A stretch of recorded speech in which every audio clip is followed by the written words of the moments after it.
மத்தேயு நற்செய்தி அதிகாரம் 11. விண்ணரசின் தன்மை. இயேசு தம் 12 சீடருக்கும் அறிவுரை கொடுத்து முடித்ததும் பக்கத்து ஊர்களில் கற்பிக்கவும் நற்செய்தியை அறிவிக்கவும் அவ்விடம் விட்டு அகன்றார். விண்ணரசின் பின்னணியில் திருமுழுக்கு யோவான். யோவான் சிறையில் இருந்தபோது மெசியாவின் செயல்களை பற்றி கேள்வியுற்று தம் சீடர்களை அவரிடம் அனுப்பினார். அவர்கள் மூலமாக வரவிருப்பவர் நீர்தாமா அல்லது வேறு ஒருவரை எதிர்பார்க்க வேண்டுமா என்று கேட்டார். அதற்கு இயேசு மறுமொழியாக, நீங்கள் கேட்பவற்றையும் காண்பவற்றையும் யோவானிடம் போய் அறிவியுங்கள். பார்வையற்றோர் பார்வை பெறுகின்றனர், கால் ஊனமற்றோர் நடக்கின்றனர், தொழுநோயாளர் நலமடைகின்றனர், காது கேளாதோர் கேட்கின்றனர், இறந்தோர் உயிர் பெற்று எழுகின்றனர், ஏழைகளுக்கு நற்செய்தி அறிவிக்கப்படுகிறது. என்னை தயக்கம் இன்றி ஏற்றுக்கொள்வோர் பேறு பெற்றோர் என்றார். அவர்கள் திரும்பி சென்றபோது இயேசு மக்கள் கூட்டத்திடம் யோவானை பற்றி பேசத் தொடங்கினார். நீங்கள் எதை பார்க்க பாலைநிலத்திற்கு போனீர்கள்? காற்றினால் அசையும் நாணலையா? இல்லையேல் யாரை பார்க்க போனீர்கள்? மெல்லிய ஆடை அணிந்த ஒரு மனிதரையா? இதோ மெல்லிய ஆடை அணிந்தோர் அரச மாளிகையில் இருக்கின்றனர்.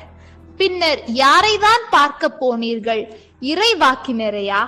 ஆம், இறைவாக்கினரை விட மேலானவரையே என நான் உங்களுக்கு சொல்கிறேன். இதோ நான் என் தூதனை உமக்கு முன் அனுப்புகிறேன், அவர் உமக்கு முன் உமது வழியை ஆயத்தம் செய்வார் என்று இவரை பற்றிதான் மறைநூலில் எழுதியுள்ளது. மனிதராய் பிறந்தவர்களுள் திருமுழுக்கு யோவானை விட பெரியவர் எவரும் தோன்றியதில்லை. ஆயினும் விண்ணரசில் மிக சிறியவரும் அவரினும் பெரியவரே என நான் உறுதியாக உங்களுக்கு சொல்கிறேன். திருமுழுக்கு யோவானின் காலம் முதல் இந்நாள் வரை விண்ணரசு வன்மையாக தாக்கப்படுகின்றது. தாக்குகின்றவர்கள் அதை கைப்பற்றிக் கொள்கின்றனர். திருச்சட்டமும் எல்லா இறைவாக்கு நூல்களும் யோவான் வரும் வரை இறைவாக்குரைத்தன. உங்களுக்கு விருப்பம் இருந்தால் வரவேண்டிய எலியா இவரே என ஏற்றுக்கொள்வீர்கள். கேட்க செவியுள்ளோர் கேட்கட்டும். இத்தலைமுறையினரை யாருக்கு ஒப்பிடுவேன்? இவர்கள் சந்தை வெளியில் உட்கார்ந்து மறு அணியினரை கூப்பிட்டு, நாங்கள் குழலூதினோம், நீங்கள் கூத்தாடவில்லை, நாங்கள் ஒப்பாரி வைத்தோம், நீங்கள் மாரடித்து புலம்பவில்லை என்று கூறி விளையாடும் சிறு பிள்ளைகளுக்கு ஒப்பானவர்கள். எப்படியெனில் யோவான் வந்தபோது அவர் உண்ணவும் இல்லை குடிக்கவும் இல்லை, இவர்களோ அவன் பேய் பிடித்தவன் என்கிறார்கள். மானிட மகன் வந்துள்ளார், அவர் உண்கிறார் குடிக்கிறார், இவர்களோ இம்மனிதன் பெருந்தீனிக்காரன், குடிக்காரன், வரி தண்டுபவர்களுக்கும் பாவிகளுக்கும் நண்பன் என்கிறார்கள். எனினும் ஞானம் மெய்யானது என்பதற்கு அதை ஏற்றுக்கொண்டோரின் செயல்களே சான்று. திருந்த மறுத்து நகரங்களுக்கு சாபம். இயேசு வல்ல செயல்கள் பல நிகழ்த்திய நகரங்கள் மனம் மாறவில்லை. எனவே அவர் அவற்றை கண்டிக்க தொடங்கினார். கொராசின் நகரே ஐயோ உனக்கு கேடு!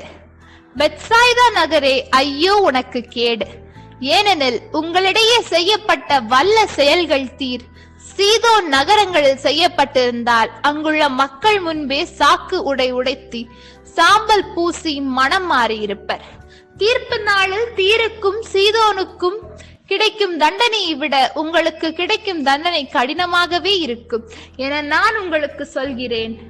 கப்பர்நாகுமே, நீ வாழ்நாளாக உயர்த்தப்படுவாயோ? இல்லை, பாதாளம் வரை தாழ்த்தப்படுவாய்.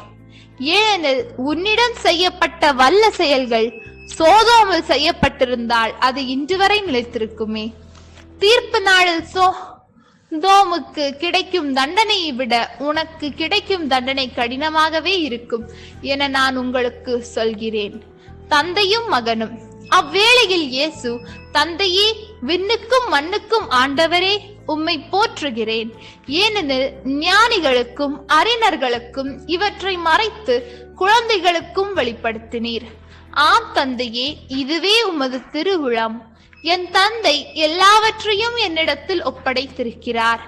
தந்தையை தவிர வேறு எவரும் மகனை அறியார். மகனும் அவர் யாருக்கும் வெளிப்படுத்த வேண்டும் என்று விரும்புகிறாரோ அவருமன்றி வேறு எவரும் தந்தையை அறியார் என்று கூறினார். இயேசு தரும் இளைப்பாறுதல். மேலும் அவர், பெருஞ்சுமை சுமந்து சோர்ந்திருப்பவர்களே, எல்லாரும் என்னிடம் வாருங்கள், நான் உங்களுக்கு இளைப்பாறுதல் தருவேன். நான் கனிவும் மனத்தாழ்மையும் உடையவன்.